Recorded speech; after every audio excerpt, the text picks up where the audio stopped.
Sizi daha iyi çekersin. Tamam. Tamam. İyi olur. Sizi çekmeyeyim mi? Çekip sadece oturacak. Tamam. Arkadaşlar sıkıncalı bayrağı. Yok yok. Yok yok. Dernek bayrağı var. Başla. Ha? Yok toplansın adam. Ya Adam toplansın. Aslında gözden kaçmasın atlamayayım diye. Eminim bunu hep var. Notlar falan aslında. Efiri paylaşım var vatandaşlar. Bravo. El sallayın. Hayır, kim orada var? Bunu öldürdüm ticaret, böyle ticaret orada şey çıkarıyor, toplasın, toplasın, bakıyorum da yani. Aleyküm selam. Efiri paylaşım vatandaşlar. Ha? Ha bize yayın bilgi verdik efir açık. Görmeyin lütfen. Farhat hoş geldin. Efir'e selam. Selamünaleyküm millet. Ya. Şimdi sizin briefing olsun, sonra biz bir şey yapalım. Önce genel bilgilendirme verelim. Salam Dincesa. Hoş geldiniz. Hani şeyler çağırsanız da bu sizinkiler de çağırın gelsinler. Teşekkür ederiz.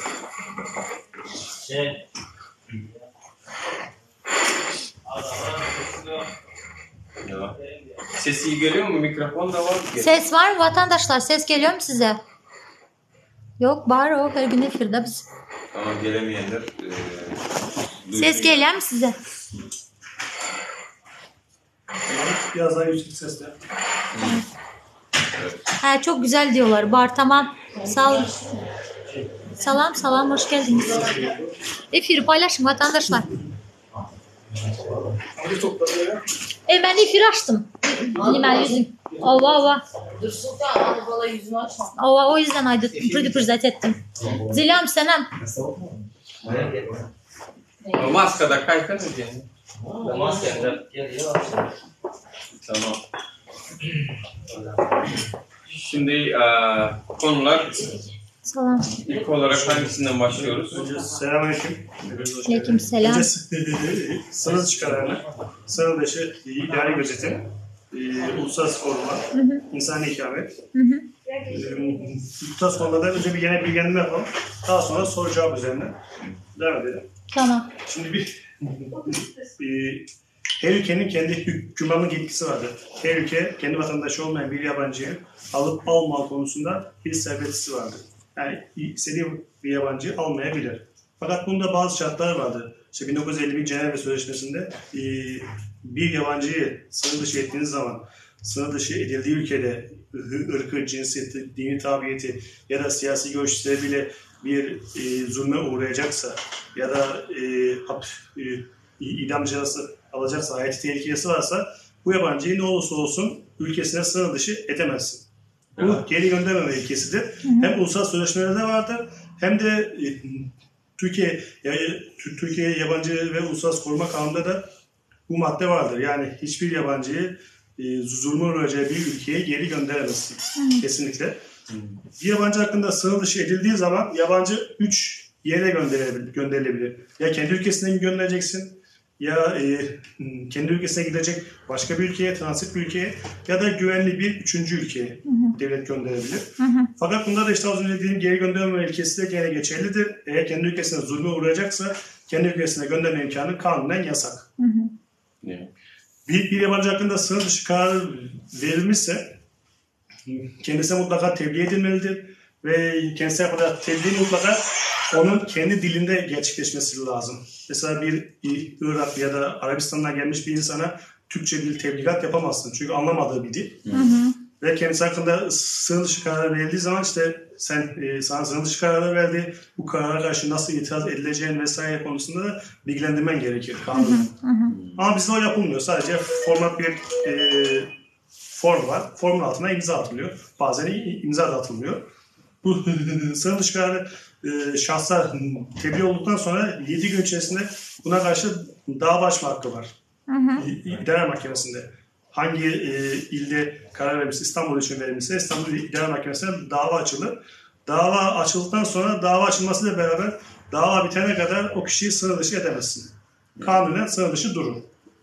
Yani vatandaşlar isteyen olsanız neymi diye ben 1951 Cenevre Sözleşmesi'ne göre eğer istese de öz yurdunu iýerip bilmeýär diye. Misal üçin şol ýurtda, daşar ýurtda geçýän ýerinden öz yurdunu iýerip bilmeýär diye. Eger baran yurdunda siyasi öz başyna can hukuky ýeneti bolýan bolsa iýerip bilmeýär. Yani şu aktivizm edýän işleriň sebäplen özüňizi pikir etýärler, käýgiler diýär-de aýana sizi tutup uğrajaýarlar. Ýa-da kanuny sözleşmelere gol çekilen. Köp yurtlar şoňa gol çeken Cenevre Sözleşmesi diýilýär. Şoň üçin oňa beýle saýma tutmajasyna düşünür aýdyň. Belli kimler hakkında sınırlı çıkarları belli. Kanunda bayağı uzunca bir şey de var. Tek tek saymış işte terör örgütü yöneticisi olma veya Türkiye'de herhangi bir suçtan dolayı mahkumiyet alırsa atıyorum 1 yıllık veya 3 yıllık hapis cezası aldı. 3 yıl cezaevine geçirdikten sonra hakkında sınırlı çıkarları belli. Ya da ikamet süresini geçirmişse, ikametini yenilememişse, kamu güvenliği, kamu sağlığı hakkında bir sıkıntısı varsa ya da hepimizin bildiği hakkında tahdit kodu konulmuşsa. Bu tarz sebeplerden dolayı... Bu tahdit kodu nedir avukat bey? Tahdit kodu, onunla gelişim, neyse şimdi Tamam. Var. Tahdit kodu normalde her ülkenin yabancı hakkında bir sistemi oluyor. Gözetleme sistemi. Light out sistem diye. Her ülkenin kendi bir denetim mekanizması vardır. Bu tahdit kodu da o denetim mekanizmasını kategorize etmek için bazı kodlar altında şey yapılır, düzenleme yapılır. Bu her ülkede vardır. Bizim ülkemizde de vardır. Bunda mesela bu tahdit kodu emniyet kanuni gerekçesi Yabancılar Uluslararası Koruma Kanunu'nda 1 madde ve 2 tane emniyet genelgesi. Normalde tahdit kodu bir kişinin şark ve hürriyetlerini sınırlandırdığı için kanun kararıyla konulması gerekirken ülkemizde maalesef genelgeyle koyuluyor. Normalde kanuna aykırı bir şekilde koyuluyor. Fakat bu geçmişten süre gelen bir alışkanlık. Bu tahdit kodlarını da yabancı hakkında bir karar verilecekse onu sınıflandırmak için mesela A, Ç, G, H, M, N, O, V, Y diye uzunca bir tahdit kodu var mesela.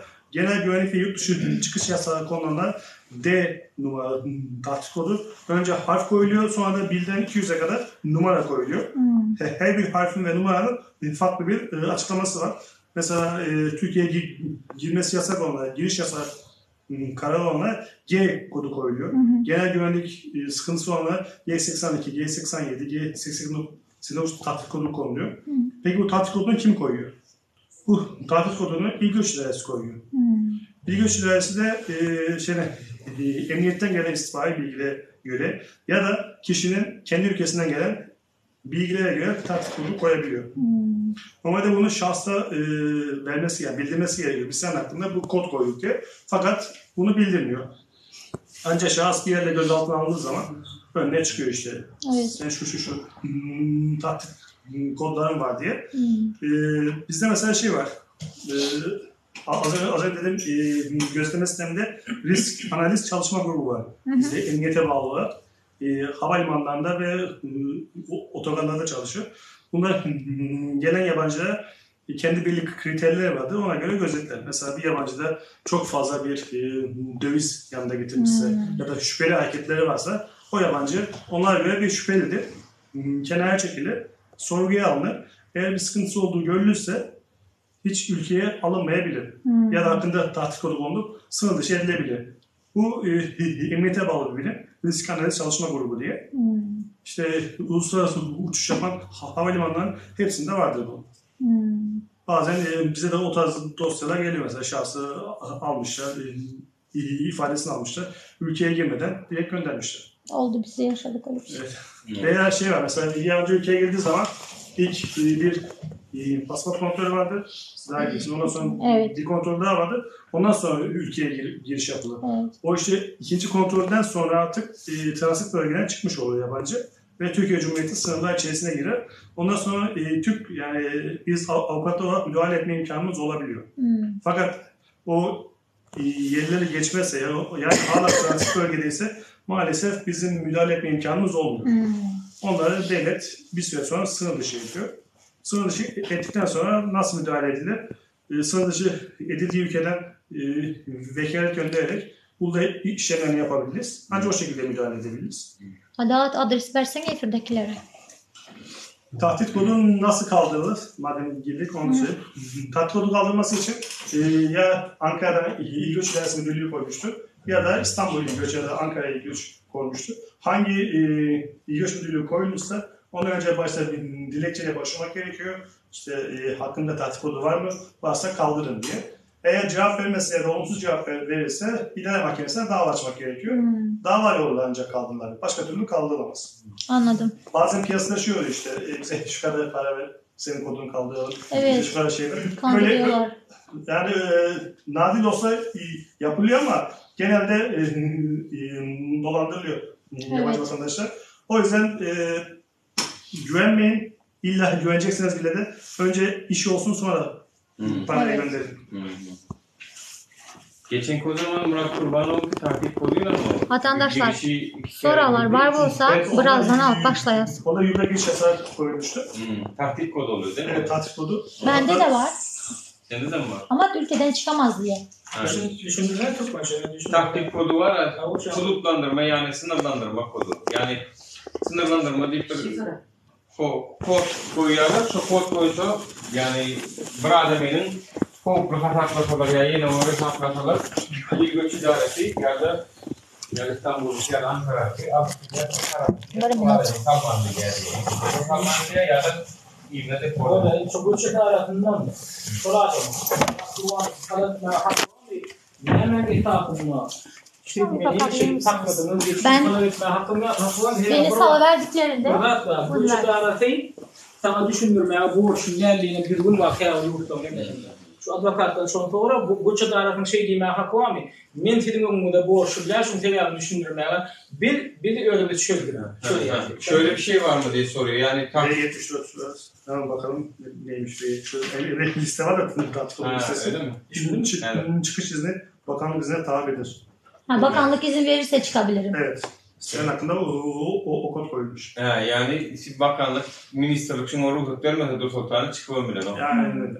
Türkiye'den çıkıyor. yok, Dur Sultan'ın geldiği burayı onun statüsü. Yok, şu kodunun nemesini gördü olsun. Alamam. Ama da Vank'dayın bakımlık statüsü var. Ne ideal? Men geliyen ya Murat Vank diye. Bir idealar. Siz Türkiye'nin devlet topluluğunu kopsa diyorlar. Şu için bir şeyle karar verilip siz girmeliler şu yurda ne şeyler. Oluyor. Benim aydan hani ne hemen esasında men kopsa diyen ortam çok delilini orkudum diyen. Onlar ama ya Türkiye migrasyon bodu sizin önünde borçlular onu düşündürme. Ol bizim içerki işimiz sizin onun gıdıklanmaya da hakkımız yok diye. Şu demeye hakkı var mı? Şey soruyor yani bu tahdit kodu konulmuşsa mesela diyelim ki giriş yasağı konulmuşsa böyle bir kod konulmuşsa diyelim ki sürpriz şekilde geldiğin zaman öğreniyorsun. O zaman Hukuki danışmanlık vatandaşlar öğrenebiliyor mu? Yani sebebini ya da bunlar İl Göç İdaresi ya da bunu tahdit kodunu alan idare şey mi diyor? Biz sana anlatmaya işte borçlu değiliz mi diyor? Yok sadece bir mesela yurt dışından geldi İstanbul Havalimanı'nda seni almadılar. Eline de bir kağıt tutuşturuyorlar. Evet. Senin şu yurda giriş yasağın olduğu için seni ülkeye alamıyoruz diye. Hazır format bir şey var. Bazen de gerekçe yazılıyor, bazen de hiç yazılmıyor. İşte gerekçeyi sorma hakkımız var mı diyor, öğrenme hakkımız var mı? Var da o şeydeki havalimanındaki polisler tam vakıf olmadıkları için göçle esas oluyorlar. Ama da ülkeye giriş yapamadığın için böyle bir sorun dernek, şirketemez dernek. Benim hak yok. Yani otadaklara köküsü diye işken bilmeyen sonra diye göçü dağırdan sonra bilemeyiz ok diye olmadıkın girilmen son sana diye ne medik duran oklar diye yani düşünüyorum. Soraman bilen oldu. Böyle daşa yurdun rayetleri vardı şeyle diye. Anne siz içeri yurdun rayetleri var. Son yıl cevap verme hakkı var. Mesela kâver yurtlarda biraz karışın vatandaşlar. Kâver yurtlar tamam hal için memur tanıcıma Avrupa'da rayetlik vermediler. Oturum var. Hemjeti var. Hemjeti yaşayışında statü var. Yani rayetlik almak için arta yerde onu bir sana verecek derliydi. Onlar ne şimdi onu şu yurdun İçeri İşler Ministerliği'nin hemen göç idaresinin size şunu düşündürmedi ve hakkı var ve şunu düşündürecekler. Yani siz şu yurda bu bağlanlar yani benim içimizde yaşatmıyordunuz. Sizde bozkunduk statüsü ama yani sizin medyan işiniz dilin devletimizde hukukluğuna hukuk ya. Çünkü biz sana duracağı rahatlık verecek değerliydiler. Bunu yaşatmıyor için. Pasport var bu arada da Yani sonra şüphede son yerde bilebilir mi halkı dedi. Deportasyon seçecek ya size rahatlık verecekler, bozkunduk verecekler. Hem doğru yani. Ne için? Biz düşündürcek derler. Tabii bir yurdun hukuksuzluğuyla bağlaşıktı. Buradan düşünürsek bir sıraçmalı oluyor. Yani şey diyor ya, kendi başlarından da geçmiş bir şey örnek verdi Avrupa'da. İşte mülteci, iltica, sığınma şeylere başvurduktan sonra ya da hatta vatandaş mülteci olsa belli bir zaman sonra vatandaşlık alabilir ya. Bu vatandaşlık alacağı zaman işte mesela Türkiye hükümetinde ya da Türkiye Cumhuriyeti'nde nasıl bu? Yani bize açıklama şeyi veriliyor mu, yoksa açıklamadan ben seni istemiyorum, vatandaşlık da vermek istemiyorum. Sadece açıklama yapmadan mı yapılıyor bu? Bozkunduk mu verecek derler? Yani sana mülteci hakkını da vermiyoruz, zaten sığınma hakkını da vermiyoruz. Ama buna neden de söylemiyoruz şunu diyorlar. Şöyle yani Türkiye'den yani ileri başvurularda Türkiye'den nasıl yani? Yani cevap olarak kısa bir gerekçe gösterilir. Kanunda yer alan şartlarını taşımadığınız için başvurunuz reddedilmiştir. Kanunda yer alan şartları diye isim şöyle veya amalaştırmanın için size verilen o ilk sebep geçerli. Veya kanundaki maddenin numarası verirse şu maddedeki şartları taşımadığınız için başvurunuz reddedilmiştir. Sonra da hakkı var. Koçedar'ın hakkı var. Yoksa işlemeyiz. Bizde uzun bir açıklama yapılmaz. Yani cevabı oyun vermezler diye başvurdular.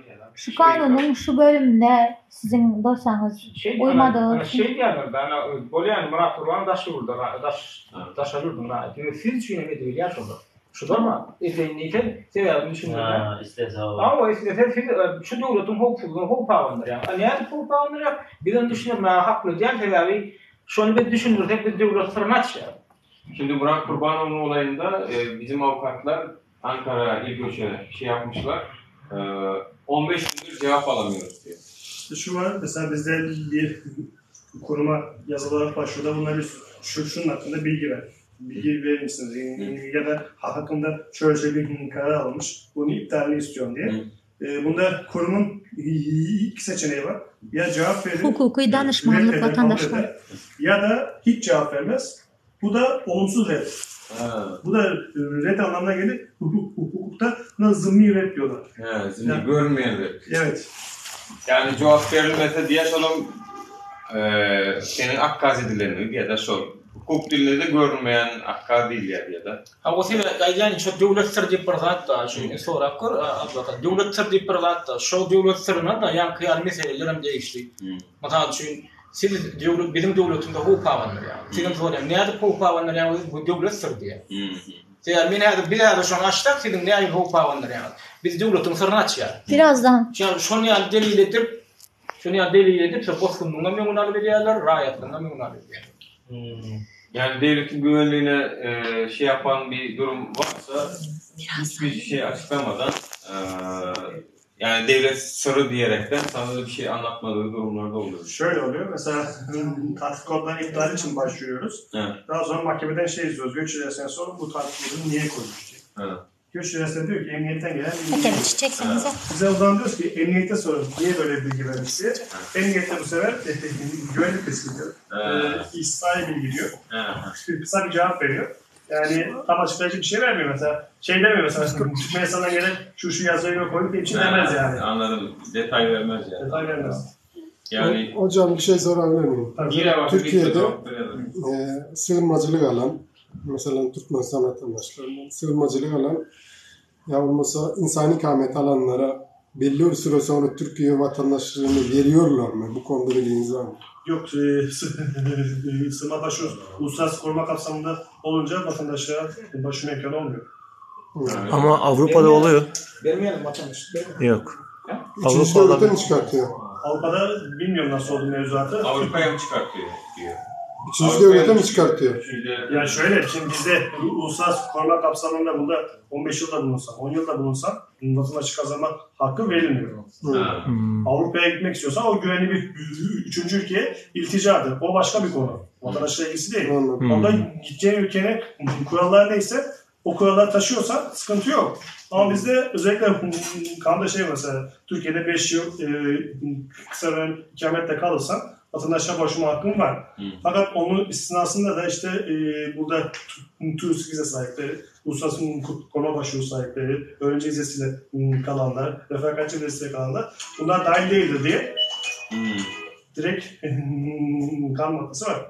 Onlar direkt vatandaşlık alamıyor değil mi? Yani burada kaldığı süreye dayanarak vatandaşlık alamıyor. Mesela Türk vatandaşı biriyle evliyse, 3 yıl evli kalmışsa o zaman vatandaşlığa başvurabilir. Yani ikamet yoluyla başvuramaz. Ama diğer yoldan başvurabilir. Mesela burada 250 bin dolarlık bir gayrimenkul alırsa gene başvurabilir. Ya da çalışma izninde 5 yıl boyunca burada çalışmışsa gene başvurabilir. Ondan maksat kısa dönem ikametle başvuracağın zaman o uluslararası koruma başvurusu ondan sayılmıyor. Ama diğer yollardan başvurabilirsin vatandaşlara. Bir daire alarak da başvurup oluyor diye duydum. Öyle bir şey var mı? Oluyor. 250 bin doları geçen bir ev, arsa, bahçe hiç önemli değil. Alırsan başvuruyorsun. 3-4 ay içerisinde vatandaşın çıkıyor. 3-4 ay içerisinde. Evet. Evet. Şey nasıl? Eğer siz bozkunluk statusunu alsanız, ben düşünmedim. Şundan sonra hayatta kalabileceğim. Yani şu bunu öğrenmeli ya 250 dolar. Öğrenciler sayılmıyor. Okul bittikten sonra burada kalmaya devam edersen 5 yıl boyunca ikametli olarak o zaman başvurabilirsin. Ya da bir Türk vatandaşı biriyle evlenirsen, 3 yıl evli kalırsan başvurabilirsin. İnsani ikamette nasıl olacak? İnsani ikamet alanlar insani ikametle vatandaşlığa başvurabiliyor mu? Ya ondan şu an tam kesin emin olamadım. Bir bakayım da ona. Çünkü onların belli tek tek saymıştı. Ona bir bakayım. Ya vatandaşlık ben bildiğim onun eşitten adından biliyorum.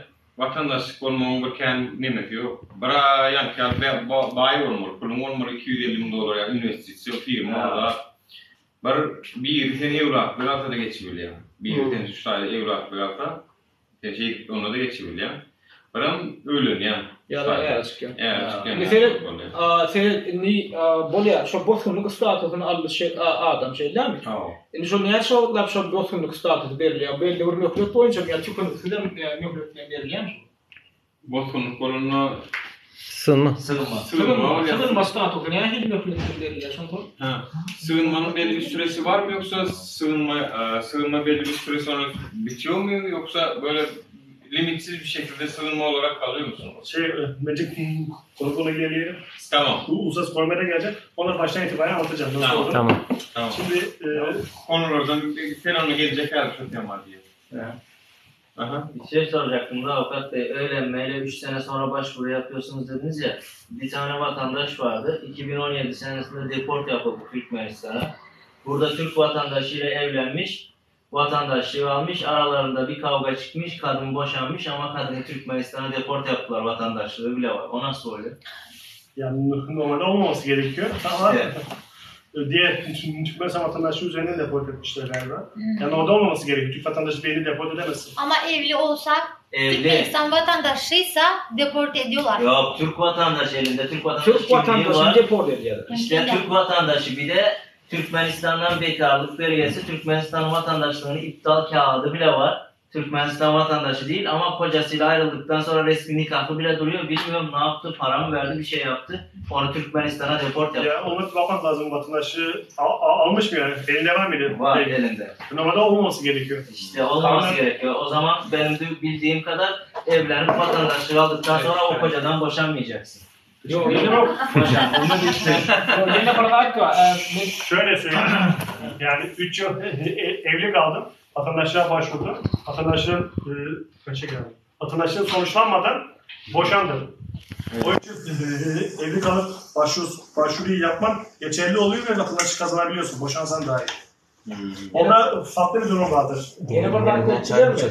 Geri yurdum yapsana. Şu yurdun kanunu hafif şey diye. Yurdun ya çıkan bir yarım millet yaşaşmadan sonra adam bile.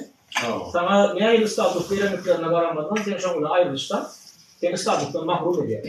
Şu son yıllarda borçlular mı hafif ama belli bir statüs verdiler. Eğer çıkanlardan onu ayrılıştan onu şöyle ilgilendiler. Yani şu mühlet yaşamak yok mu? Dili yaşamadı. Şu an şolayttı. 3 yıllık şartın var öğlenen ondan. 3 yıllık vatandaşlığı alıyor, 3 yıllık olmaka ayrılıştan geçenin yan yatı. Ama Allah'tan çok. Yap gelinden Allah'lara hamle bu. İmma alışık praksiyetinde dudur milyarlar. Ben ne fark edin diye alan son diye. Alan son diye ya mara diye rahat. Yani vatandaşın aldıktan sonra bu yumurta rahat. Ondan mahrum etmeye hiç hakkı yok. Sadece o başvuru şartlarını taşımadan belki iddia olursa, işte bunlar sahte bir evlilik yaptılar. Mesela diye bir şey olursa anca olabilir ama onun dışında bir iptal olmaz ya. Avukat Bey yine bir sorun var. Ben Sıradaki işte temaya gelsin. Rusya'dan geldiğimde arabayla gelmiştim Azerbaycan'a. Sonra geldim, biraz olaylar yaşandı. Arabayı Azerbaycan'da sattığımda vapurla geldim Türkiye'ye. Vapurla geldim. Orada bana bir karar çıkarttılar. 180 kaçtı. Ceza falan kestiler. Ondan sonra da burada bir kaza yaptım. Motor kazası. Orada da ben 17 gün içeride oturup çıktım. Orada da bir cezam var. Şimdi pasaportumda konsoloslukta. Bende kimlik pasaportta yok. Şimdi ben yurt dışına gideceksem bu şeyler bana şey olabilir mi? Bu olaylar. Yani şöyle, şimdi senin ikametin var mı? Yok.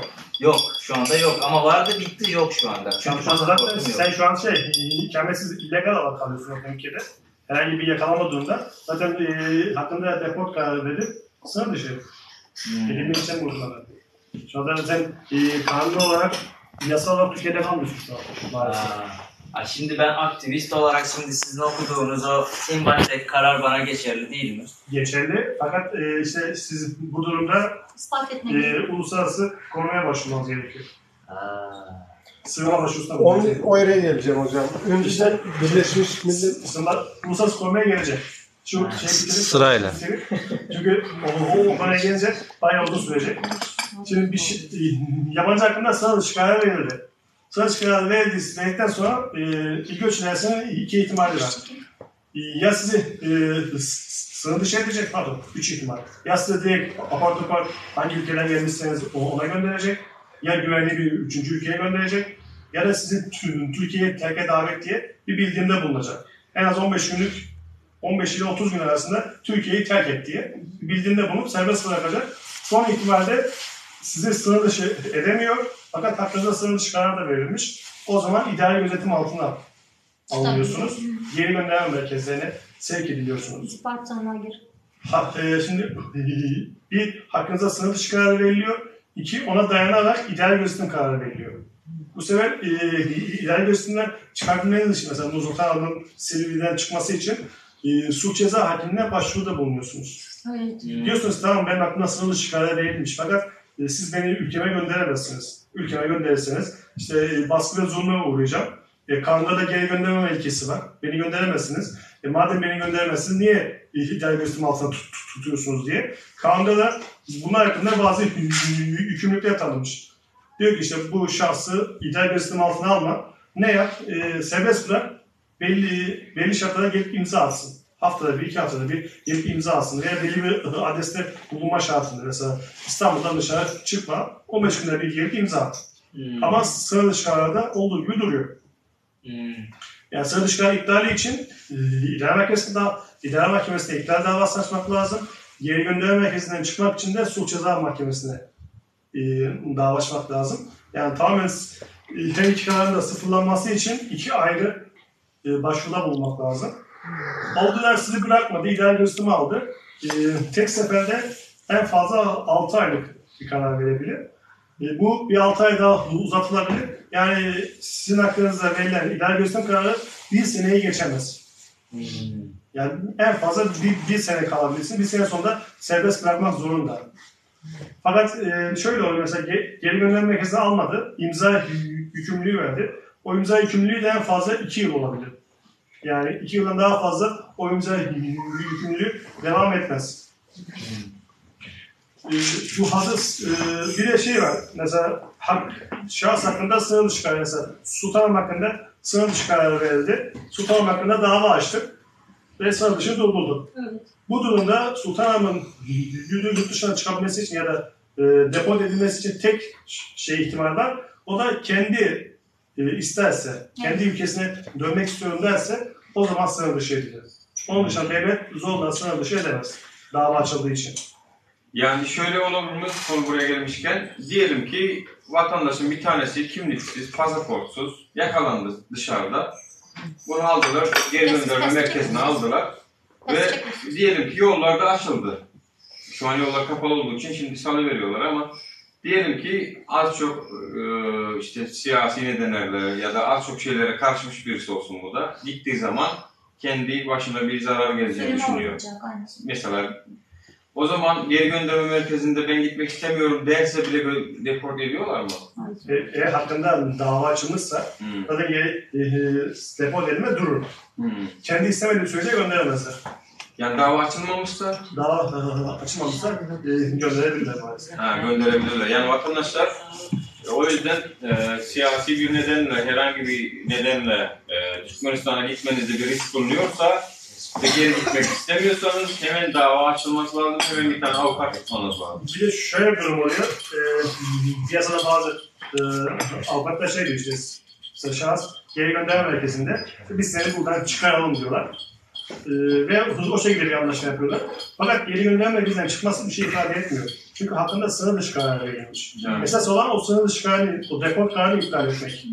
Yoksa geri gönderme merkezinden çıktı. Bir ay sonra dışarıda polis yakaladı. Hakkında sınır dışı kararı var. Gene geri göndermek lazım. Yani o dava arkadaşlar bir tane bir şey sorabilir miyim? Yani arkadaşlar soruyor da yani kaçak kalanlar ne yapıyorlar burada diyorlar. Hani herhangi bir şey. Tema ilerlesin ki şey olmasın. İnsan ikametle ilgili bir şey söyleyeyim. Mesela şahıs hakkında sınır dışı kararı verildi. Dava açıldı. O dava bitesine kadar şahıs burada kalacak. Evet. Ama şey de yok, ikameti de yok.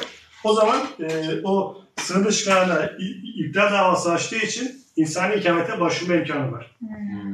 Mesela Sultan Ahmet'in uluslararası koruması olmasaydı, ikameti de olmasaydı, şu an o deport kararına iptal davası açtığı için insani ikamete başvurma imkanı vardı. Dava bitesiye kadar kendisine insani ikamet verilmek zorunda. Verilebilir diyelim. Kanunen verilebilir. Yani dava bitene kadar ama değil mi? Dava bitene kadar, dava bittikten sonra da uluslararası korumaya başvurabilir. Masa burada tutmak için. Hocam eğer insani ikamet bu şartlarda alırsa insani ikametle çalışma izni alabilir mi? Devlet izin veriyor mu onu? Yok insani ikamet verebiliyor ya. Verebiliyor. Mesela ben insani ikamet alırsam ailemi alabiliyor muyum? Çocuklarımla, ailemle beraber başvurursam bile. Zaten şöyle, insani ikamette başvuruda ailecek başvuruyorsunuz. Ailece başvuru. Yani onun ada çocuk lazım, 18 yaş altı çocuk lazım, doğum belgeleri de isteniyor. Ben aynı durumdayım bu konuda. Şimdi deport ve idare gözetim bu şekilde. Şimdi gene kaçaklarla ilgili. Uluslararası korumaya. Sığınma başvurusu. Uluslararası koruma sığınma başvurusu vatandaşlar. Hocam şimdi buraya geleceğim. Kesildi. Mesela bir iki yerden duydum da Birleşmiş Milletler'in buradaki sığınmacılar hakkındaki idaresi var ya, ofisi falan. Evet. 18. senede 2018'de güç idaresine bağlandı diyor. Böyle bir şey var mı? Şu an önceden Birleşmiş Milletler'e de uluslararası koruma sığınma başvurusuna bulunuyordu. Fakat 2018'den sonra sadece göç idaresine sığınma başvurusuna bulunuyor. Birleşmiş Milletler, Türkiye'de Birleşmiş Milletler'e başvuru olmuyor. Anladım. Şimdi benim hakkımda şey var. Avrupa'da bir tane insan haklarını koruyan bir idare, yani bir ofis. Benim hakkımda Türkiye'de Türkmenistan siyasi nedeniyle ne diyeyim, koruma diyeceğim, siyasi koruma diyeceğim, siyasi başvuru, yani sığınmacılık başvurunu yaptılar. Onu da Türkiye'ye göndermişler. Bunu ben şimdi güç idaresinden sorgulamam lazım, doğru mu? Bu adresten benim hakkımda şey geldi mi? Adınıza mı başvuru yapılmış? Evet, benim adıma. Kanunen olmuyor. Şahsın kendisinin başvurması gerekiyor. Mesela onlar size sadece şey gönderebilir. İşte bu şahıs kendi ülkesine zulme uğrayacak diye bir rapor gönderebilir. Delilleri de gösteriyorum. Delilleri gönderebilir ama sizin aranızda başvuru yapamaz. Başvuru değil, ben yanlış söyledim. Sadece bu bilgileri vermiş. Hem bilgiler verebilir. Ama şimdi girip de göç idaresine ne söylersiniz mesela? Benim hakkımda bilgi verilmiş mi diye. Hani şöyle olabilir, siz kendiniz uluslararası korumaya başvurursunuz. Ek olarak işte şu dernekten göç idaresine şu tarihte gönderilen bilgi ve belgeler diye ekleyebilirsiniz. Tamam. O şekilde olabilir. Tamam. Bir soru var. Belaydı Bosfunlar idaratına Birleşmiş Milletler Uğramasının Bosfunlar Idaratı idaratına YouTube'da bulunu koni şu koşu idaratına YouTube'da. Şimdi yöne adet praktika dünya bunlar tanım praktika ne hemen bu Kore. Telik baran yurdumu men nehilalım men ortada vardım. Ama ayttılar men Bosfunlar idaratına vardım Birleşmiş Milletler Uğramasının idaratı gelen yurduma YouTube'daydı. Koşu idaratına YouTube'daydı. Ortada koşu idaratı. Onun şondan atgar elde şondan halçı sana video sen arzanda yüde ortalar. Onu da tutnama orada onun bir de geliyor ondan bir senalı daha çekti. O dünya praktikası. O Türkiye onu yaratmaya halçı hakkı yok. Şimdi İslamlık yurdam şey diye. Sen geldin mi propozisyon geldi. Sen şu yurdun göçü dairasına barayan arda veriyor. Ona madde yok biz sen kabul edecek derdi ya. Yönetim elinde esasla. Şimdi sen barayan Birleşmiş Milletler Uğramasının idaratına şu tane de şu idaratı şu şey atıyor. Barayan onun tam ya demek şu tane kabul edemek mi? İnni tamam da hukuman yani. Senin şu Birleşmiş Milletler Uğramasının idaratı halat etmeli. Borçlu. Ya iyilik sen ölüm hukuku var ne ama. Onun şolar seni işime seyredip senin şolara kabul edebilirsen. Yani hakikaten ama hukuka. Yani ben şunu şey ettim. Ortaya. Ortaya migrasyon göç idaratına atka verdi. Ben o Yankı Birleşmiş Milletler Uğramasına vardım. Ne atka verdi. Onların ben işime seyretti de bu. Yani hakikaten Bosfunluydular. Ama Bosfunluk statüsü neredelerdi? Beni alıp Kanada oldu. Halat ettiler. Ne için? O tane başkan standartlar. Ne için Birleşmiş Milletler Uğraması'nın ağası duran Türkiye Yankı'yı başka praktika yürütüyor. Yankı bilerek atka veriyor. Ya tamam göç idarası sana gideceğim. Ben verecek kadar nasıl bilmiyor. Verecek değil ya. O zaman sorular altımızda da Birleşmiş Milletler Uğraması'nın Bosfunlar idaratına var ya. Oraya gittiğin göç idaratına vardı yani. Şey değil mi? Yok. Yok. Göç idaratının ilki içerki prosesi değil mi? Ondan varmalı. Böyle ya. İngiliz göç idarasından atka verirse sen fark bilen değil mi? Yani göç idarası diyelim ki iptal verdi. Sığınmayı iptal verdi. Ondan sonra sen bu belgeyi alıp Birleşmiş Milletler'e başvurabiliyorsun değil mi? Buradaki ofisine. Göçlerisi uluslararası korumaya red kararı verildiği zaman dava açmak gerekiyor. Yani Birleşmiş Milletler Türkiye'de başvuru almıyor artık. Artık almıyor. Almıyor aslında. Sadece göçlerisine gönderiyor. Peki ne yapacak mesela? İptal verdi. Kendi memleketine de gidemiyor. İşte mesela göçlerisi red verdi. O redde karşı kurum var. Uluslararası koruma başvuru kurulu. Yeni göçlerisine bağlı. Ona itiraz ediyor. Ona da red geldi. Dava açılıyor. Davadan da red geldi. Üst mahkemeye giriliyor. Ondan da red gelirse Anayasa Mahkemesi ve ahime başvuru yapılabilir. Ama Birleşmiş Milletler Türkiye'deki şeyini başvuruları kapattı. 2018'den sonra. Türkiye'den yani Türk vatandaşları için mi yoksa herkes için mi? Yani bizim... Ya şimdi Türk vatandaşları zaten başvuruya yapılmaz. Kendi ülkesinde zaten. Yabancılar için de göçlerisine yönlendirdi. Yani uluslararası konuya başvuru yapmak istiyorsan göçlerisine gidiyor. Çünkü sonra var yanına bir tane başka sandık. Neler yaptır. Ben şuna yanına. Yani başta da ayrılma. Türkçe düşünmek öyle düşündüm çok. Zaten başka standartlar diye. Yine de dava açtığınız takdirde iptal gelirse bu seferki süreç ne olacak? Hani şahsın yurt dışına çıkış yapıp Birleşmiş Milletler'den mi istemesi gerekiyor veya ne yapması gerekiyor? Yani uluslararası konuya başvurdu, red geldi, dava açtı, davayı kazandı. Kazanamazsa? Kazanamazsa yurt dışına çıkış yapabilir. Hiçbir yerden izin alması gerekmiyor. Sizin gibi mesela yurt dışına çıkış yasağı yoksa kendisi hakkında zaten Türkiye'den alması için bir yasa dayanakla kalıyor maalesef. Yani 3. güvenli bilgiye gidebilir. Avrupa'ya gidebilir, Kanada'ya gidebilir. Bunun bir engeli yok. Kendisi nasıl ama gidebilir? Ama çoğu Türkmen vatandaşlarının pasaportları eski olduğu için böyle buradan çıkıp başka Türkiye'ye gidemiyor. Çünkü Birleşmiş Milletler bitmiş kömür etmeli. Birleşmiş Milletler kömür etmeli. Bu borçlu. Bu niye şimdi bununla bir diyor? Men fikrim çıkışlarda var. Mena doğru mesela ona mok yani şu advokatın şu medeni de yapıyor. Bu doğru neydi ya? Türkiye sisteminde öyle. Karmaşıklık var. Yani onu tekrar demiyorum. Birleşmiş Milletler'in sığınmacılar var aradaki. Yani Bosfunlar var aradaki idaret ayrıdı. Onun göçü daha var. Yani Bosfun Birleşmiş Milletler Uğraması'nın Bosfunlar idareti yakılan o. Düşünün. İşlep duran orta borçlu. Türkiye onun üstünden diktat etme hakkı yok. Türkiye'nin idareti ondan küçük var ya. Birleşmiş Milletler Uğraması'nda halkara uğramadı. Türkiye onun üstüne seninle bu meselede bizim siyasetinde boyun eğdiğime hakkı yok. Diye o halkara uğramadı. Onun üye standartı var. Onda şu taýda Birleşmiş Milletler Guramasynyň öýdi kanuny var diye. Öýdüni öýdü düzgün var, o bütün dünya boýunça. Olam gelýärde, ýok men bir wagtda 17 biljek diye. Onda da çykda bit. Aynen. Onda çykda git şeýle işlem bolup oturma, onda hem bölüşýän diýär. Aynen. Şol üçin baryp şu Birleşmiş Milletler Guramasynyň bossun nereden bady şu koýdy. Şolama bir çartary var, ýöreçe Gustav var. Şu borçu dedi yerine getirin de onda yakınında gün bolup gidin. Bolmazda borcunu da yerine getirin diýme hak var. Şu diýenlerden Şurada şu yakınat işler yok, şoňa hem bolup oturuyor. Ne bir işler oğlum. Ya Birleşmiş Milletler Guramasy ýa-da Türkiýe'ye de gelenler Türkiýanyň kanunyny kabul edipdir. Yani öldük günlerle. Sawol. Olam şeyden olabilir. Bu Türkiye, Irak'tan, Suriye'den milyonlarca adam gelince şey var, migrant var. Göç koridoru bersi. Özbekler, Azerler var ya, o da o kadar var. Onun için Bursa Kavalı için bir şeyler yaptılar öyle. 10 milyon yabancı vardı, 3'ünü. Şimdi şöyle, normalde önceden de Birleşmiş Milletler'e yapılan başvuruda Birleşmiş Milletler başvuru kaydını alıyor. Kendisine bir dosya açıyor. O dosyayla beraber göçmense yönlendiriyordu yani. Yani burada mülteci uluslararası korumak şeyini veren genel göç idaresiydi. Birleşmiş Milletler sadece başvurular alıyordu. Başvuru alıp göç idaresine sevk ediyordu.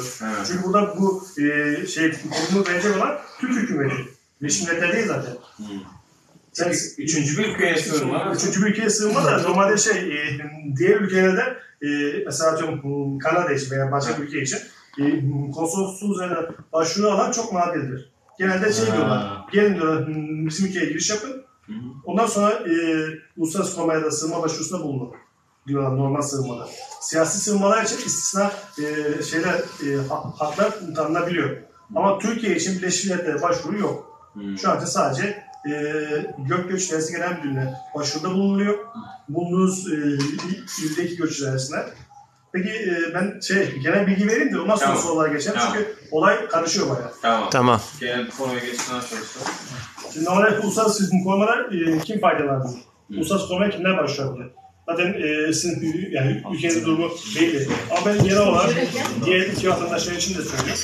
Mesela ölüp öpeğinin siyasi görüşü sebebiyle zulme maruz kalma ihtimali varsa başvurabilir. Veya kendi ülkesinde iç savaş varsa atıyorum Irak'taki ya da Yemen'deki iç savaş gibi iç savaş varsa ya da kendi ülkesinin hakkında atıyorum idam kararı verilmiş. Burada esas kriter zulüm korkusu. Geri döndüğü zaman zulme uğrayacağına dair bir emaresi, ciddi bir şüphesi varsa ve bir korkusu varsa o zaman uluslararası koruma yani sığınmaya başvurabilir. Türkiye'de sığınma başvurularını Göç İdaresi Genel Müdürlüğü alıyor.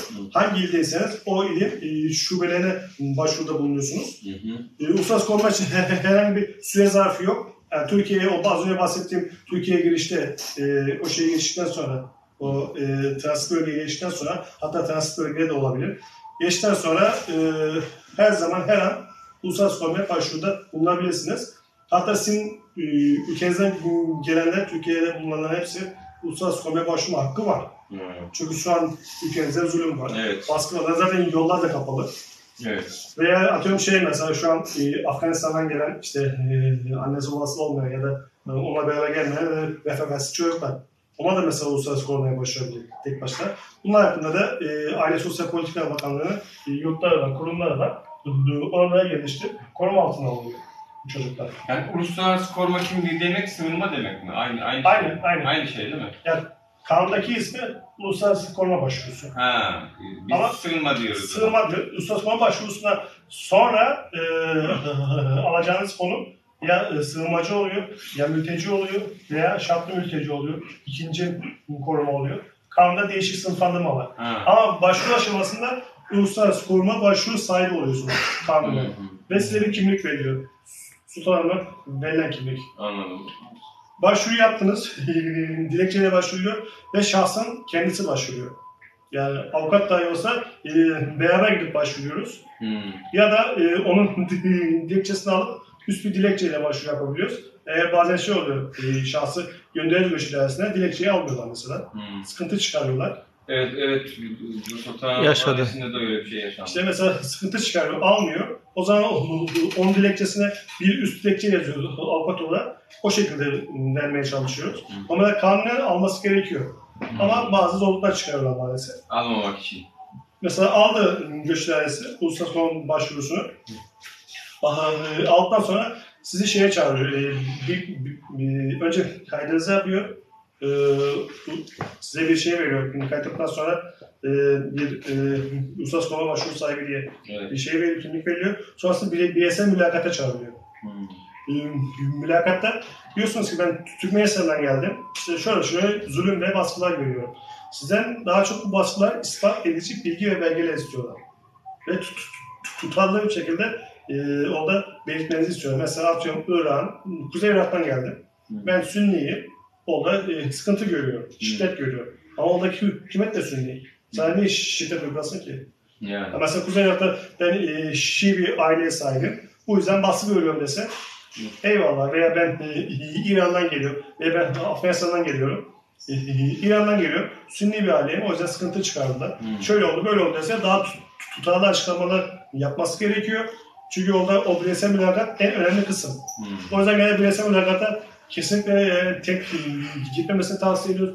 Daha bir avukatla beraber gitsinler. Çünkü orada söylediği her söz, her şey notlara alınıyor ve uluslararası korumanın sonucunu etkiliyor oradaki ifadeler, beyanlar.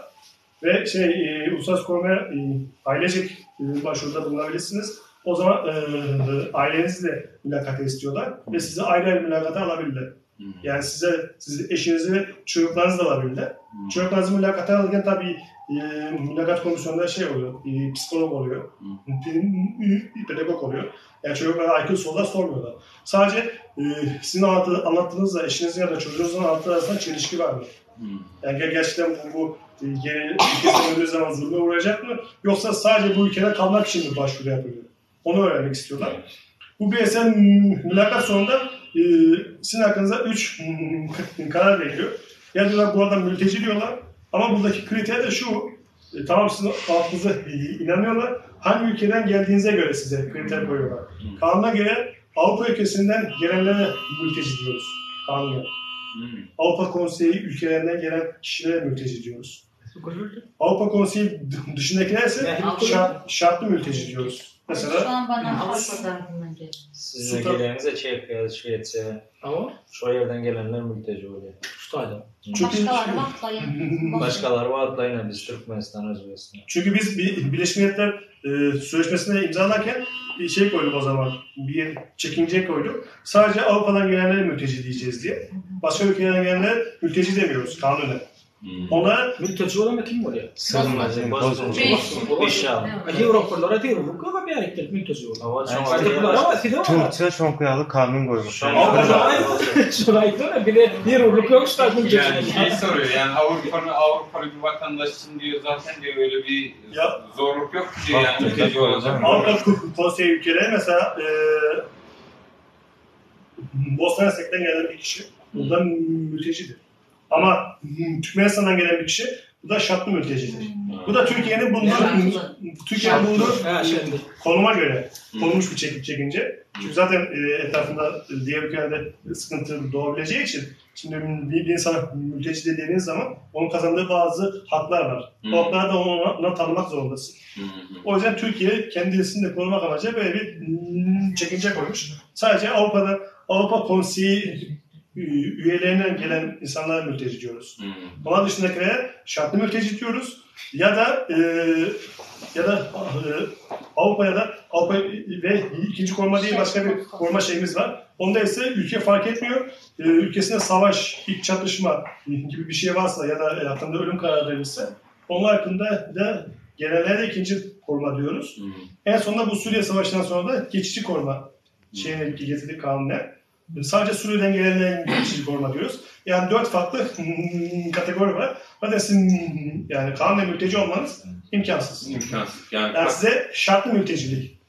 Şartlı mültecilik nedir? Şartlı mülteci nedir? Şartlı bolsun oluyor da Avrupa'dan gelenlere diğer ne mülteci diye. Yani ne için diye? Yani mülteci değildi ne iyi ama bir dönem peydaları vermedi. Şoňa ayda transport tölemeli, köptatda 50% skifle ýaly peydalar almaklıkları var da şonu diňe Türkiýe Ýewropadan gelenlere berýär. Galanna ikinci şartlı mülteci diýär ýa-da uluslararası olmak. Şartlı mültecinin anlamı nedir? Yani aslında mültecilikle şartlı mülteci arasında çok da büyük bir fark yok. Sadece devlet o zaman daha 1960'larda tam tarihini hatırlamıyorum. İmzaladığı bir sözleşme o zaman şartlarına göre biz sadece Avrupa'dan gelenlere mülteci diyeceğiz dediler. Ama ondan sonra bir süreçte Batı'daki sadece Avrupa'dan insanlar gelmiyor. Daha sonra Avrupa'dan kimse gelmiyor. Daha çok diğer ülkelerden geliyor. O zaman onlar da şartlı mülteci ikinci koruma diyelim dediler. O şekilde bir kategori ettiler. Tamamen geldiğiniz ülkeye bağlı olarak verilen bir statü. Yurduma bağlı olmak yani. Yani Avrupa'dan gelenler mülteci değerlenir olamaz mı? Şuradan imler veya daha yaşlılar şuradan Bosfunluk ana nokta nima diýerler? Hemişelik ýaşaş statusuna diýerler. Bosfunluk bilen hemişelik ýaşaş statusuna tapaldy var. Bir Bosfun bolup gelip hemişelik ýaşaşy bolýar, bir boljak bilen biri imler alýar. Ya öýlenýärdi, hemişelik ýaşaşy bolýar. Tamam Avrupa'dan gelen ok diye belki. Ya mesela Fransa'da geçenlerde bir siyahi şey vardı. Bir karikatürist ve mizahçı bir adam vardı. Mesela Türkiye'ye sığınmak istiyor dedi. Mesela o kişi geldiği zaman direkt yani mülteci kategorisine aldı. Çünkü Avrupa'dan geldi. Aslında sadece kanun isimleri farklı. Yani çok farklı birkaç fark var. Onun dışında çok bir fark yok aslında. Sadece isim farklılığı var. Adi tafavut, mültecinin kendi tafavut yok diye belki de. Öyle birinkilere şu taraftan gelenlere şekli mültecilik koyduklarında. Uluslararası Koruma Başvurusu kabul edildi. Şartlı mülteci ya da ikinci koruma verildi size. O zaman 1 yılda 3 yıllık bir kimlik verildi, geçerlilik. Ondan sonra o kimlik 3 yıl sonunda uzatılabilir. Sürekli 1 yılda 3 yıllık arası veriliyor ve idare takviminde sürekli uzatılıyor. Orada başvurunuz reddedilir. O zaman 10 gün içerisinde gene başvurduğunuz ildeki Uluslararası Koruma Değerlendirme Komisyonu var. O komisyona başvuru yapıyorsunuz, itiraz dilekçesi veriyorsunuz. Niye benim başvurum reddedildi diye. Onlar da 15 gün içerisinde cevap veriyorlar. İşte şu sebepten dolayı reddedildi diye. Ya da sizin başvurunuzu kabul edip hayır bu kişi şartlı mültecidir. Başvurunun kabul edilmesi lazım diyor. Ama o komisyondan da red kararı çıkarsa o zaman 30 gün içerisinde idare mahkemesine dava açmak gerekiyor. İdare mahkemesi reddederse BAM'a İstinaf Mahkemesi'ne dava açmak gerekiyor. Ama İstinaf Mahkemesi'nin kararı kesin oluyor artık. Ondan sonra da ya Anayasa Mahkemesi'ne gitmek lazım ya da işte Anayasa Mahkemesi'nden de olumsuz cevap verirse Avrupa İnsan Hakları Mahkemesi'ne gitmek lazım. Şimdi şöyle olmuyor mu Yakup Bey? Yani ben diyelim ki işte siyasi nedenlerle ben Türkmenistan'a gitmek istemiyorum dedim. Göç idaresine başvurdum. Göç idaresine dedi ki kardeşim ben seni kabul etmiyorum dedi. Bir tane iptal şeyini verdi. Tamam. Ben de bunu aldım. Konsolosluk dolaşıyorum. Kanada'sı, yok Almanya'sı, yok şusu, yok busu. Yani ben böyle bu şekilde onlara gidip de işte bak Türkiye beni kabul etmedi, siz kabul edin diye direkt konsolosluklarına başvurulamıyor mu? Eğer ülke kabul ediyorsa ben konsolosluk üzerine başvuru alıyorum derse sıkıntı yok. Her ülkenin kendi kuralları var. Mesela Kanada derse ben Türkiye için özel şart koydum. Türkiye'deki konsolosluk üzerinden bana sığınmacı başvurusu yapılabilir diye. O zaman hiçbir sorun yok. Başvurabilirsin. Türkiye'ye buna karışamaz zaten. Şimdi bir kişiyi uluslararası koruma şeyine almama o ülkenin kendi takvimindedir. Evet. Sadece o Birleşmiş Milletler'in koyduğu kuraldan dışarı çıkmamak şartıyla usulü kendi belirler. Eğer Kanada konsolosu derse ben İstanbul'daki konsolosluk üzerinden başvuru alıyorum diye işte sıkıntı yok. Başvurabilirsiniz. O alıyor mu almıyor mu onu bilmiyoruz değil mi? Onu işte genelde ülkeler almıyorlar. Fakat bu son olarak sebebiyle şudur budur. O ülkenin konsolosluğuna sormak gerekiyor. Ama genelde ülkeler diyorlar yani. Önce sen benim ülkeme gel diyorlar. Ülke toprağımın içerisine gir. Ondan sonra başvurunu yap diyorlar.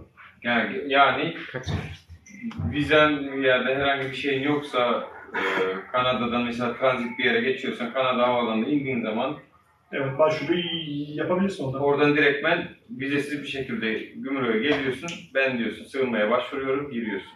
Yani pasaportun süresi bitmişti ya. Eski pasaport durursa oraya Kanada'ya nasıl gidecek? Orası var. Ya işte o sıkıntı. Onda da işte onda da her ülkenin kendi kuralları olduğu için ülke başka bir ülkede konsolosluk üzerinden başvuru alıyorum derse sıkıntı yok. Ama başvuru almıyorum derse de maalesef değil. Yapacak bir şey yok. Yani. Yok, başvuru alıyorum derse o konuda söylüyorum. İşte mesela Kanada dedi ki ben İstanbul konsolosluk üzerinden başvuru alıyorum dedi. O zaman İstanbul konsolosluğuna bir dilekçeyle benim şöyle bir durumum var. İşte geri dönersem şunlar başıma gelecek. İşte, Türkiye'de de hükümeti de falan böyle şeyler yapıyor diye. Bir de o dilekçeyi belgelerle desteklerseniz o zaman konsoloslukta başvuruyu kabul ediyorsa tamam diyorlar. Başvurunuzu alıyorlar. Size bir transit vize veriyorlar. Yani Kanada'ya o vizeyle beraber gelebilirsiniz diyorlar. O zaman pasaporta gerek olmuyor. Mesela şu var, Doğu Türkistan'da için Türkiye mesela o transit, tek seferlik transit vize veriyor.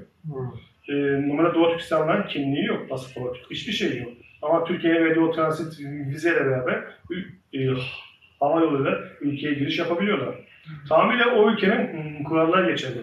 O ülke sizi isterse bir vize verip konsolosluk üzerinden o vizeyle beraber Kanada'ya gidebilirsiniz. O yüzden zaten ona göre demiştim. Önce Kanada hükümetiyle görüşmek lazım. O da bağlantılarla lobi çalışması yapmak lazım. O tamam derse zaten hiçbir sıkıntı yok. Buradaki konsolosluğa başvurular yapılır. Ama diğer türlü başvuru yaparsan konsolosluk cevap vermez. Ya da onsuz cevap verir. Çünkü tamamen kendi inisiyatifinde olan bir şey. Sorun var hocam. Bu Sultan Hanım'ın eline bugünkü kimlik var ya. Bu soran şey. Onun üzerinden çalışma izni gibi şeyler var mı? Sigortası bile bak. Sigorta, çalışma izni, iş yeri açman, yatırım yapman, vergiye değerli bir şey açman. O da bir engel olmuyor. Devlet vergi, yatırım, çalışma izni o konuda sıkıntı yapmıyor. Yani o kimlikle yapıyor. Kadar yapıyor. Şimdi Sultan Hanım'ın süresi var mı? Mesela bir yılla 3 yıl arasında veriliyor o kimlik. Daha sonra sürekli yenileniyor. Tamam. Yenileniyor. Evet, yani süresi bitmeye yakın. Gene gidiyorsunuz, başlıyorsunuz. O sadece yeniliyorlar orada. Üçüncü devlete çık diyme imkanı var mı? Evet, şimdi uluslararası korumada mantığı şudur. Ben bu ülkeden çıktığım anda zulme uğrayacağım. Ya da ben atıyorum Azerbaycan'a gitsem beni ülkeme gönderecek Azerbaycan. Sen bunu diyorsun. Ama bunu dedikten sonra sen bu ülkeden çıkarsan izinsiz olarak o zaman o uluslararası korumanı iptal ediyorlar. Yani devletten izinsiz kendi başına çıkarsan. Tabii çıkamazsın. Sen bu ülkede kalacaksın. Çünkü senin devlete dediğin şu, ben zulme uğruyorum, beni bir yere gönderme. Ben senin ülkende kalmak istiyorum diyorsun. Ama belge aldıktan sonra ülkeden çıkarsan bu sefer yaptığın açıklamaya ters olur. Devlet de madem sen çıkabiliyorsun, madem senin için güvenli bir ülke var, o zaman oraya git diyor. Şimdi konu buraya gelmişken uygulamada biz şunu anlamadık. Şimdi Nursultan Hanım'ın uluslararası koruma kimliği var. Bunu veren idare zaten göç idaresi. Şimdi aynı göç idare tekrar Nursultan Hanım'ın uluslararası koruma kimliği olmasına rağmen yakalamak ve geri gönderme merkezine göndermek ve oradan Türkmenistan'a göndermek gibi bir karar alıyor. Deport kararı yoktu. Yani aynı anda hem zaten diyor uluslararası koruma kimliğini vermiş, geri gitmemesi için. Bir de aynı anda da tekrar uluslararası koruma kimliği olan birisine yakalanıp geri gönderme merkezine. Hatta 2 günde kaldı yani geri gönderme. Şöyle, normalde öncesinde, nasıl oluyor bu iş? Öncesinde uluslararası koruma kimliği verilen yani sığınmacı olanlar, mülteci olanlar sınır dışı edemezsin. Önce uluslararası korumayı iptal edersin. Sonra iptalden sonra şahıs dava açma süresi var. Onu beklersin. Ondan sonra sınır dışı karar alabilirsin. Ama 2018'de bir değişiklik oldu. 2018'de değişiklikle dedi devlet işte terör örgütü yöneticisi, üyesi ve destekçisi olma ya da kamu düzeni, kamu güvenliği sebebiyle kişi Türkiye'de sıkıntı oluyorsa uluslararası koruma başvuru sahibi dahi olsa hakkında sınır dışı kararı alınır dedik. Devlet kanun değişikliği yaptı 2018'de. O yüzden Nursultan Hanım'ı aldılar. Yani kamu güvenliğini mi oluşturuyor şimdi Nursultan? Ya şimdi öyle bir şey mi var? Kamu güvenliği çok yuvarlak kelimeler. İçerisine her şeyi koyabilirsin. Yani bir açıklama da yapmazsın yani. Bu şahıs Türkiye Cumhuriyeti'nin çıkarlarına aykırı davrandı. Ya da şu oluyor mesela atıyorum Türkiye'ye Türkmenistan devlet başkanı gelecek. Türkiye'de bazı kişiler, bazı aktivistler protesto yapacak belli. Yani misal diyorum belli. Devlet ne yapıyor? O anda herhangi bir sıkıntı çıkması için önleme gözaltısı diye bir şey var. O Türkmenistan devlet başkanı gelmeden önce sıkıntı çıkarabilecek insanlar gözaltına alıyorlar. Bunlar Türkmenistan devlet görevlisi buradaki işlemleri bitene kadar gözaltına tutuyorlar. Türkmenistan devlet başkanı gittikten sonra da serbest bırakıyorlar. Yani akıllı olun lan, çıban gibi geliyor. ve bunu sadece size karşı yapmıyorlar. Mesela Kafkas'tan gelen Çeçenlere çok yapar. Mesela Putin ya da Rusya devlet başkanı buraya gelmeden önce çoğunu mesela alıyorlar. Bir ay, 2 hafta, 3 hafta misafir ediyorlar. Bir zaman tutuyorlar. Sonra serbest bırakıyorlar ama hakkında sınırlı çıkarı veriliyor. Kemeti varsa iptal oluyor. Adamın her şeyi sıfırlanıyor. Bu sefer hepsi için tekrar dava açıyoruz. Tekrar şey yapıyoruz. Sıkıntı büyük oluyor maalesef. Ama şunu soracağım da Ç-141 diye ben okudum da ama Türkiye aleyhinde bir tehdit edici ya da bir kötü sözlersen o zaman seni sınır dışı edebilmek kararı. Ç-141 nerede yazılmış? Ben atmış değil mi? Ç-141 yok, Ç-141 ülkemize girişi bakanlık hizmeti abi. Neyse yok, o sıkıntı değil. Türkiye aleyhinde konuşsam ya Türkiye yanında şey mesela Türkiye aleyhine konuşmam diyor ama mesela atıyorum Türkmenistan'dan gelen istihbari bilgilere göre koyulabilir tatil kodu. Ben de bir şey soruyorlar ya bazı arkadaşlar, bu Kıbrıs'ta bulunuyorlar bazı Türkmenistanlılar ve Kıbrıs'taysak ne yapabiliriz? Aynı süreç Kıbrıs'ta mı devam ediyor? Kıbrıs'ta arası yok galiba. Yok, Kıbrıs ayrı bir devlet. Onda kendi kuralları vardır. Göçle ilgili kuralları bilmiyorum. Fakat yani orada Birleşmiş Milletler'e taraf bir ülke. O yüzden bizdeki prosedürü biraz daha değişik yani. Belki usul yönden değişiklik vardı. Ama geri gönderme ilkesi, zulme uğrama ilkesi falan hepsi orası için de geçerli. Sadece usul olursa değişiklik olabilir. Onu bilmiyorum şahsen. Anladım. Usulü. Peki Kıbrıs'ın göç idaresinden sorap göresiz. Nasıl? Yok, ben buradan cevap veriyorum da. Mesela Uluslararası Koruma başvuruda bulundunuz, mülakata gitmediniz. Mesela başvuru geri çekilmiş sayılıyor. Geri çekilmiş sayılıyor. Tabii direkt red cevap veriyor. Veya işte imza yükümlülüğü veriyor sana. Tam kimlik veriyor ama diyor ki 15 günde bir, ayda bir gel imza atıyor. Gitmezsen gene başvurun geri çekilmiş sayılıyor. Ve uluslararası konuya başvurduğun zaman ben İstanbul'da ikamet etmek istiyorum dersen, yani diyebilirsin tabii ki ama göçmenesi diyebilir, İstanbul çok kalabalık. Seni Kayseri'ye yerleştiriyorum diye. O zaman Kayseri'de durmak zorundasın ve Kayseri'den izinsiz olarak çıkamazsın. Yani devlet seni nereye yerleştirmişse orada bulunmak zorundasın. Anladım. Ve şu anda da mesela bayağı bir 6 aydır falan İstanbul İl Göç uluslararası koruma başvurusu almıyor. Öyle mi? Yoğunuz diyor. Burada çok fazla yabancı var diyor. Başka illere gönderiyor. Ama mesela Yalova'dan başvuru yapıyorsun. Yalova kabul ediyor ama söylüyor ki Yalova'da otur diyor. O zaman şey oluyor. Eğer İstanbul'da okula giden bir çocuğun varsa ya da eşin burada çalışıyorsa o başvuru aşamasında bunu söylüyorsun. O zaman şey oluyor. Seni İstanbul'a aldırıyorlar. Anlaşıldı. Şu bir hızlandırılmış usul var. Hızlandırılmış usulde de ben de ona başvuru yaptım işte. Hızlandırılmış. Sınır dışı kararı aldıktan sonra başvuru yaparsan o zaman göç idaresi başvuru gene alıyor ama o süreci biraz daha hızlandırıyor ve daha çabuk karar veriyor. Ama gene mülakat oluyor. Mülakatsız kesinlikle karar vermiyor. Fakat tavsiyem mesela bir Türkmenistan vatandaşı Türkiye'ye geldikten sonra uluslararası korumaya başvuru yapsın yani.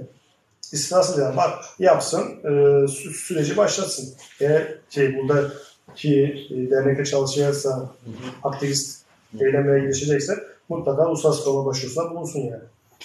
Uluslararası korumasına. Çünkü ikamet Her an iptal de olabiliyor yani. O da var. Bir de sizin pasaport yenileme sıkıntınız da var. Evet. Maalesef. Evet. İşte bu eski pasaportlu olanlar, Yani- aktivist olmayanlar, sıradan vatandaşlar burada hani şey kalmak istiyor, legal olarak kalmak istiyorlar. Buranın kanunu Mesela- bozmak istemiyorlar ama mesela Türkmenistan'a gittiğin zaman sana çıkış yasak koyuyor. Konsolosluğa gidiyorsun, Türkmenistan'dan ancak pasaport yenileyebiliyorsun diyorlar. Ama insanlar korkuyor gitmeye. Ne yapabilirler? Ya bunda mesela pasaportu var. Süresi bitmiş, yenilenmemiş. Bunda insan ikamete birkaç şartlara dahil olursa başvurabilir.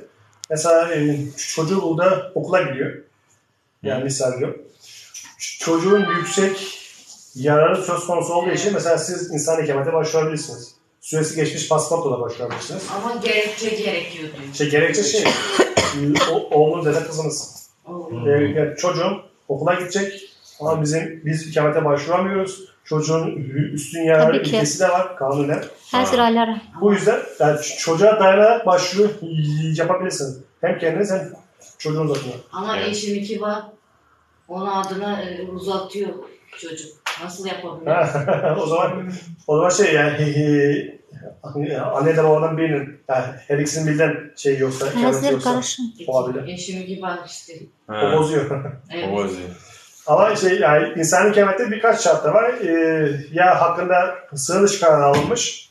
Ona karşı dava açılmış. O zaman insani ikamete başvuru yapabilirsin. Dava süresince insani ikamet verilebiliyor. Ya da çocuğun okula gidecek ama ikametin yok. Başvuramıyorsun da. O zaman da insani ikamete başvurabilirsin. Ya da uluslararası koruma ya başvurdun, reddedildi, dava açtın.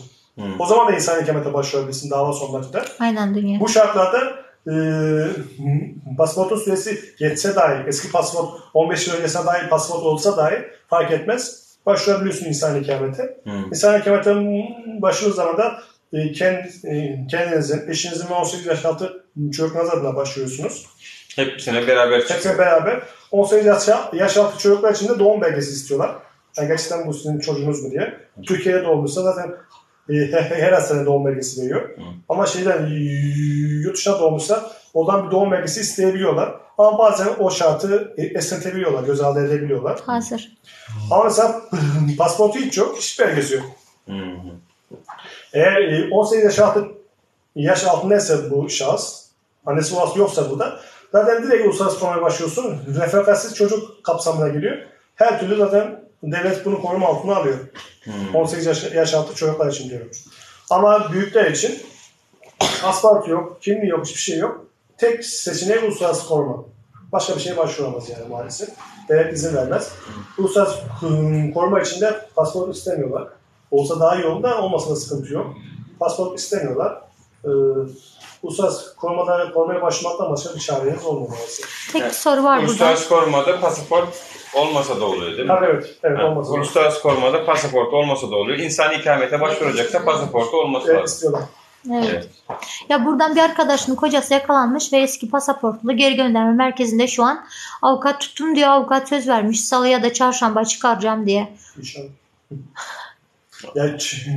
Çıkabilir. Çıkması önemli değil. Kararın durdurulması önemli. Önemli. Yani geri gönderme merkezinden çıkabilir. Ya bu hafta olmazsa bir hafta sonra çıkar, bir ay sonra çıkar, 2 ay sonra çıkar. Orada önemli olan sınır dışı kararını iptal edilmesi. İnşallah avukat yani çünkü sınır dışı karar bazen şey oluyor, bazı meslektaşlar işte sadece geri gönderme merkezinden çıkarıyor, davayı bırakıyor. Diyor ki işte senin dosyanı misal diyor işte şu kadar paraya yaparım diyor. Normalde 4200 TL almış. Normalde mesela 500 dolar demiş, 500 dolar yaparım demiş. Fakat sadece şeye başvurmuş, sulh cezaya başvurmuş. Sadece o şahsı geri gönderme merkezinden çıkarır. Ama o hiçbir şeyi ifade etmez. Önemli olan sınır dışı kararını iptal edilmesi. Aynen. Anladık. Peki bizim bu size gönderdiğimiz bir tane evrak, bizim hatta benim ismim de geçiyor orada. Bu bizim geri gönderme mi, sınır dışı mı bu? Ne bu? Abi bir daha bak. Onu bir daha bakarsanız çünkü onun ne olduğunu anlayamadık. Yakalanıp geri göndermeye gidiyor ama geri göndermeden maksat ne yani? Geri göndermek... Dedi ya az önce gerekçe göstermeyebilir hani. Zaten göç idaresi şey. Size gönderdiğim şey bir baksanız orada bir şey vardı. Bakın şey diyor.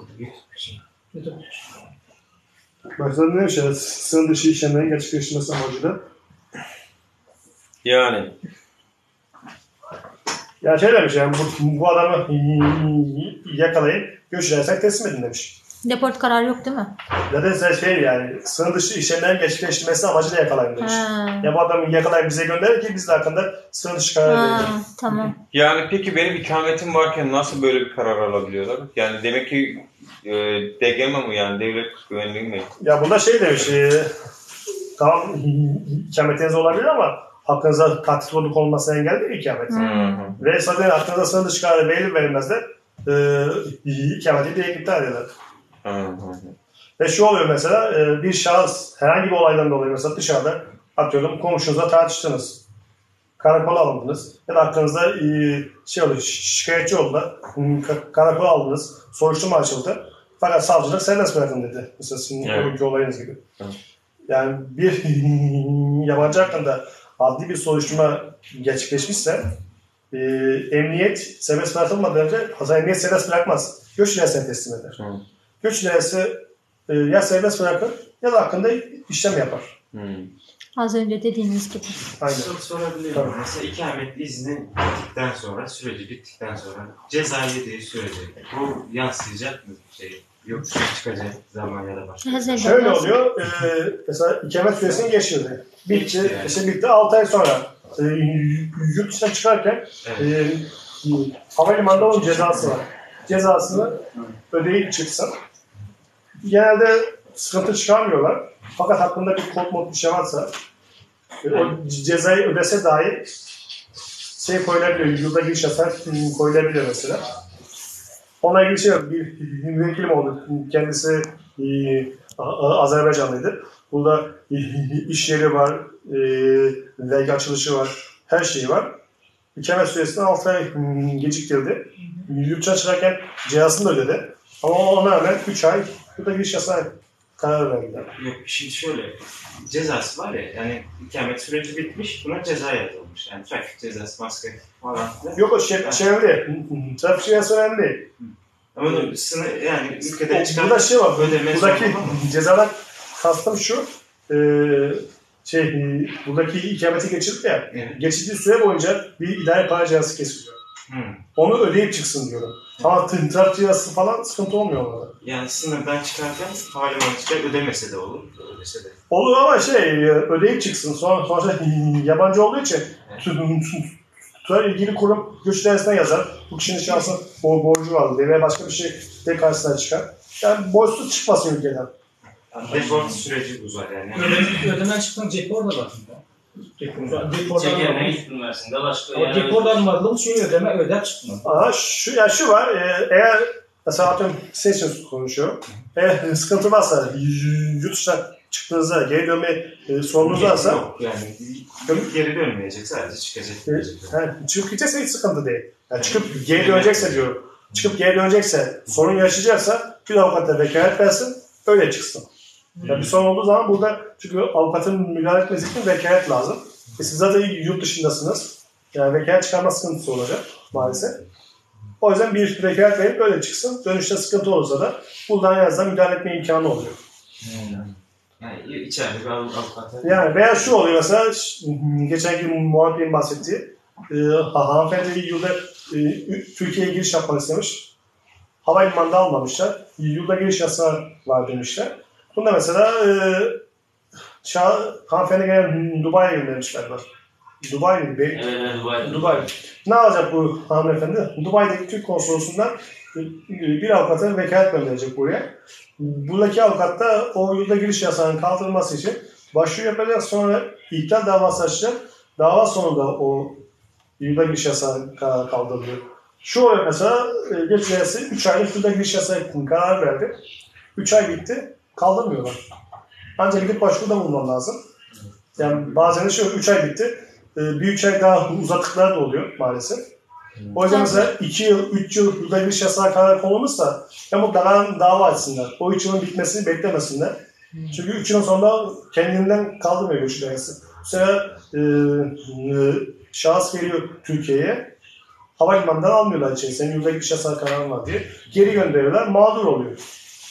Avukat Bey burada bir Türk vatandaşı yazmış da ben diyor Türkmenistan vatandaşı ile evlenmek istiyorum. Bu yasal süreç nedir? Hani ne yapmam gerekiyor? Yasal süreç Türkiye bunda şey istiyor.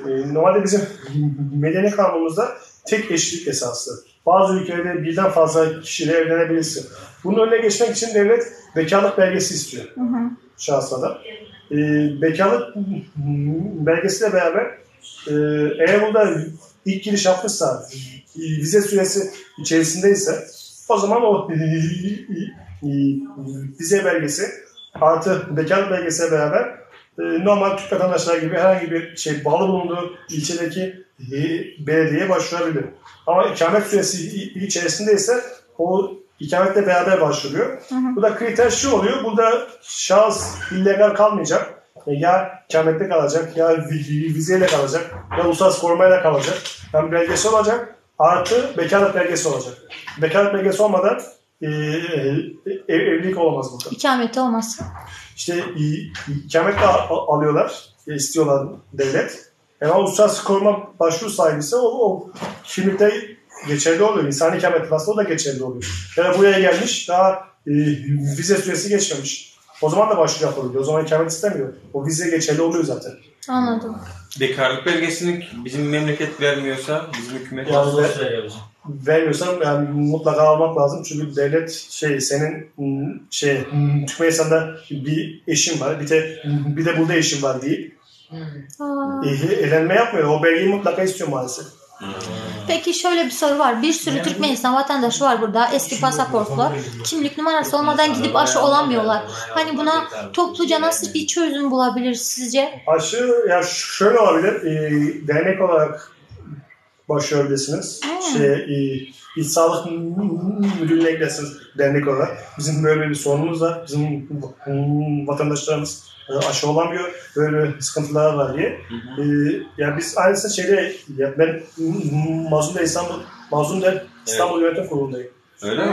Evet. Mazlum'da biliyorum. Evet. Onda da mesela var. Annesi babasından dolayı okula yazdırılamayan çocuklar var mesela. Evet. Bizde de var öyle sorun. İkameti yok. Ya da annesi babası hakkında sıra dışı karar alınmış, ikameti iptal olmuş. Biz de mazlum olarak başvurduk buradaki İl Milli Eğitim'e. Böyle çocuklar var diye. Onlar da dedi yani onlar çocuklara nazaran bir istisna getiriyoruz. Düzensiz göçmen olarak kabul ediyoruz. Onların kayıtlarını yapıyoruz. Dernek olarak size başvururlarsa bize yönlendirin diyorlar. O yüzden bu tarz konularda şahıs değil de dernek olarak gitmekte fayda var. Anladım. Dernek olarak girip başvurun. Sözlü ya da yazılı olarak zaten oladakiler genelde kolaylık sağlıyorlar. Etmeli mi? Çünkü Sancı için dernek başvuru yapıyor. kabul etmeseler, reddetseler dernek olarak bir açıklama yapacaksınız. Yani 4-5 dernek daha alacaksınız mesela. Veya bu konuda tek gitmeyin mesela. Türkmenistan değil de diğer Türkiye Cumhuriyeti'nin derneklerine beraber gidin. Ya Doğu Türkistan derneğiyle beraber gidin. 5-6 dernek beraber gittiğiniz zaman zaten devlet kolaylık sağlıyor. Çünkü diğer türlü basın açıklamasından, kamuoyu basmasından çekiniyorlar memurlar. O yüzden bireysel başvuru yerine değil ki bizim derneğe gelen 40-50 tane başvuru var. Bu arkadaşlar aşı olmak istiyor fakat pasaportlarında şöyle bir sıkıntı var diye. Ne yapabiliriz diye. İl Sağlık Müdürü mutlaka bir şey söyler. Eğer yol yöntem göstermezse de o zaman müracaat edilebilir. Hem Mazlum'da hem İHH'ya.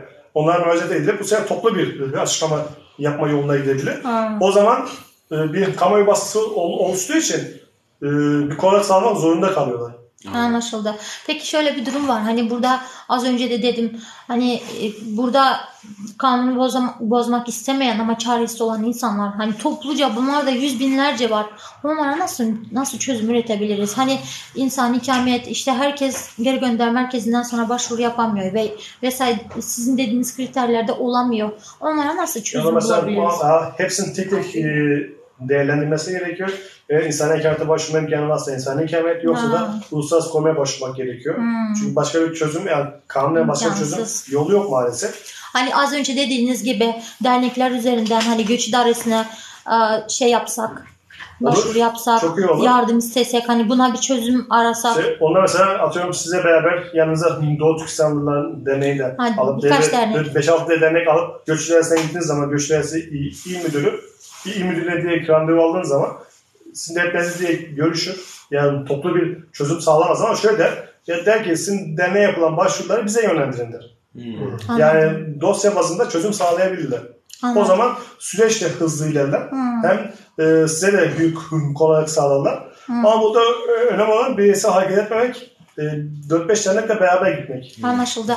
Bir sorum daha olacak. Hani bizim burada Kimsesizler Mezarlığı'nda yüzlerce Türkmenistanlı var da biz onlar politikaya karışmadan sadece hani çoğunun mezarı yok. Hani bu süreç eminim ki bir gün bitecek. Eminim ki biz de özgürlüğümüze kavuşacağız ama o zaman onlar ailesi geldiği zaman çoğunu bulamayacak. Mezar taşları yok. Hani biz bunu Türkmenistanlılar olarak kendi aramızda birazcık para biriktirip hepsine birer tane mezar taşı yapalım ki yarın öbür gün ailesi geldiği zaman bulsun. Bunun için nereye başvuru yapmamız gerekiyor? Yani mezarlıklar müdürlüğü var.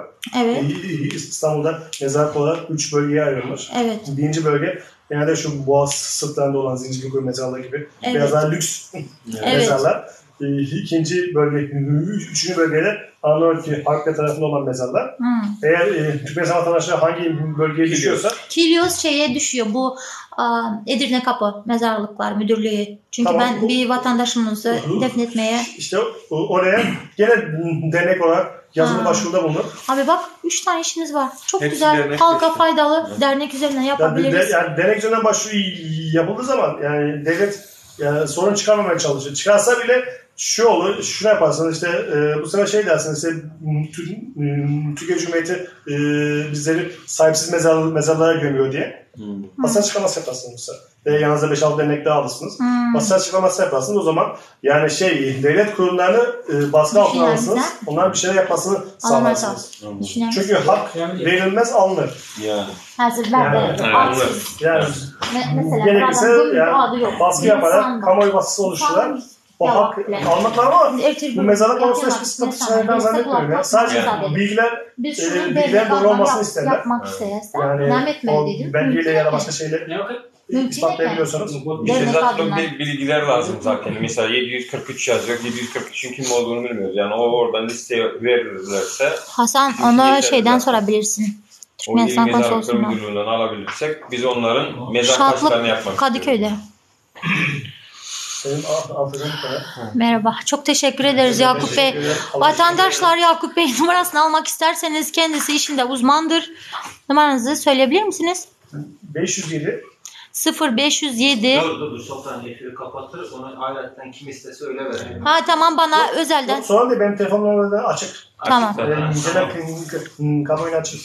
Tamam. 507 Tamam. 952 1680 1680. Bir daha tekrarlayabilir miyiz? 507 Tamam. 952 1680. Teşekkür ederiz Yakup Bey. Ofisiniz neredeydi?